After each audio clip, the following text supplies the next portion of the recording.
dans ta caisse, brinque-ballante, ta route est Nantes.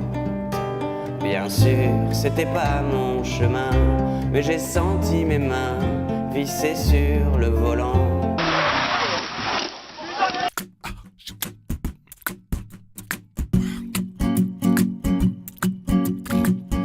Je vais mettre là, à toi. Oh! Passe.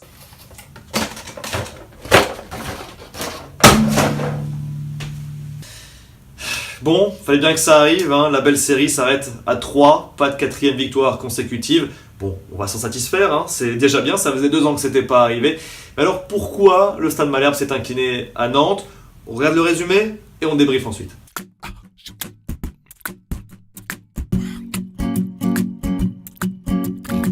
Nantes a attaqué très fort. Les Canaries ont pilonné le Stade Malherbe pendant les 10 premières minutes, sans parvenir à ce que ça rentre. Pourtant, ils n'avaient pas le bamou. Passé l'orage, Caen s'est remis la tête à l'endroit et a allumé 3 mèches, 2 de Répasse, une de Rodelin, des pétards mouillés. La deuxième période part sur un faux rythme. Nantes se remet la tête à l'endroit et remonte la pente. Pendant ce temps-là, Christian Kouakou se met la cheville à l'équerre. Patrice Garande revoit la géométrie de son système, retour en 4-1-4-1 et 2 minutes plus tard, l'ouverture du score.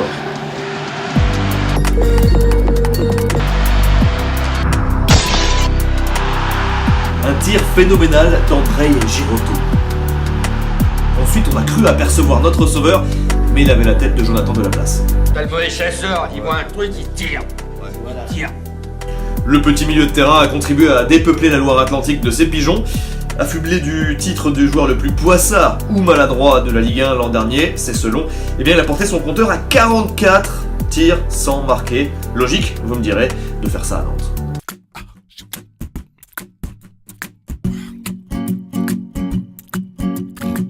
Pourquoi on a perdu? La première raison, c'est qu'en deuxième période, le Stade Malherbe de Caen a joué beaucoup trop bas. La faute à des Nantais plus agressifs, plus offensifs, qui ont pressé très haut. D'ailleurs, on le voit très bien sur le but, hein. Fred Gilbert est pressé, il dégage un petit peu n'importe comment, plein axe, et ensuite il y a tout un décalage après la récupération de Touré. Julien Ferré monte dessus, il décale le Nantais Girotto, et Girotto ne peut pas être attaqué. Après, sa réalisation est un véritable chef-d'œuvre, mais c'est pour montrer que cette action est symptomatique du problème des Canets en deuxième période. Et puis c'est aussi une victoire tactique de Claudio Ranieri. Le coach italien a tout fait pour empêcher les Canets de déborder sur les côtés, de dédoubler.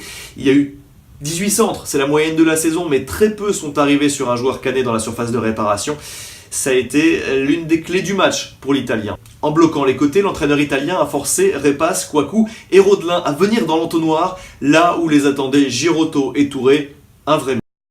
Et après la pause, il a décidé d'écarter beaucoup son bloc, avec une défense basse et une attaque haute, ce qui perdait complètement les milieux de terrain canets. Et si on a perdu ce match, c'est aussi parce qu'on n'a pas réussi à marquer de but. Un seul tir cadré, et encore, c'est une frappe de Moineau de la part de Yann Répasse.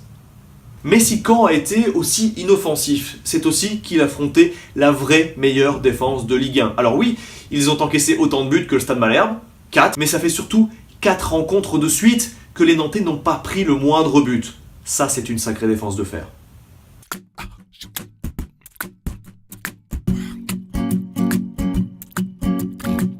La réponse est clairement non, mais ça doit servir de leçon aux Canets. C'est clairement pas un coup d'arrêt, il faut se remettre la tête à l'endroit et gagner contre Amiens, parce que là, ce week-end, c'est un match très important. Ça permettrait de laisser les Picards assez loin derrière, à 6 points déjà, et la zone rouge encore plus loin.